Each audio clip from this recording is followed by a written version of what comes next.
Се тресе тлото под нозете на Дуи.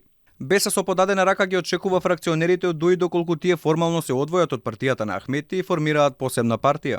Дали тие ќе ја прифатат понудата за соработка, се очекува јавноста да дознае во скоро време. Како што вчера објави Алфа, според информации од високи извори кај фракционерите, тие веќе имаат избрано раководни лица за новата партија, а официјално ќе ја формираат по бајрамските празници. Подготвено за соработка со нив јавно изрази првиот човек на Беса Билјал Касами. Тој неодамна истакна дека имаат заеднички интереси со фракционерите.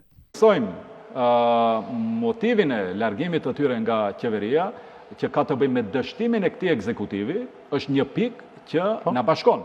Tani më edhe me qëndrimet politike, me konceptimin e tyre, pozicionimin e tyre ideologjik në skenën politike, si fraksion, dhe nesër sigurisht nëse do të vendosin të shkputin si parti politike, jemi në disa pika në cilat përputhemi. Dhe nga momenti kur këta do të vendosin edhe formalisht se si do të vazhdojnë rrugtimin më tutje, sigurisht që po i bie që ka mundësi dhe ka Во меѓувреме станува очигледно дека дезинтеграцијата на интегративците скапо ќе ги чини, имајќи во предвид дека голем број од градоначалниците кои доаѓаат од Дуи се дел од фракцијата, а меѓу нив и скопските општини со најмногу гласачи, како Чаир и Сарај, односно градоначалниците Висар Ганиу и Блерин Беџети.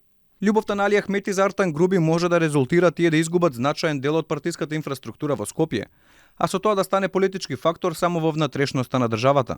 Поделбата на Дуи не мора да значи само губење контрола врз дел од локалната самоуправа. Со поделено членство и гласачко тело, постои реален ризик за идните резултати на централно ниво и преполовување на бројот на пратенички мандати. Фракционерите велат дека нивните апели 3 години не наишле на разбирање кај лидерот Али Ахмети. Поделбите во партијата за прв пат излегува во јавност во септември минатата година, поради непочитување на партискиот статут и неконтролираното акумулирање на моќи функции на вице-премиерот Артан Груби. И покрај неколкуте обиди за надминување на разликите, Ахмети не успеа во напорите, а незадоволните продолжија да делуваат како фракција.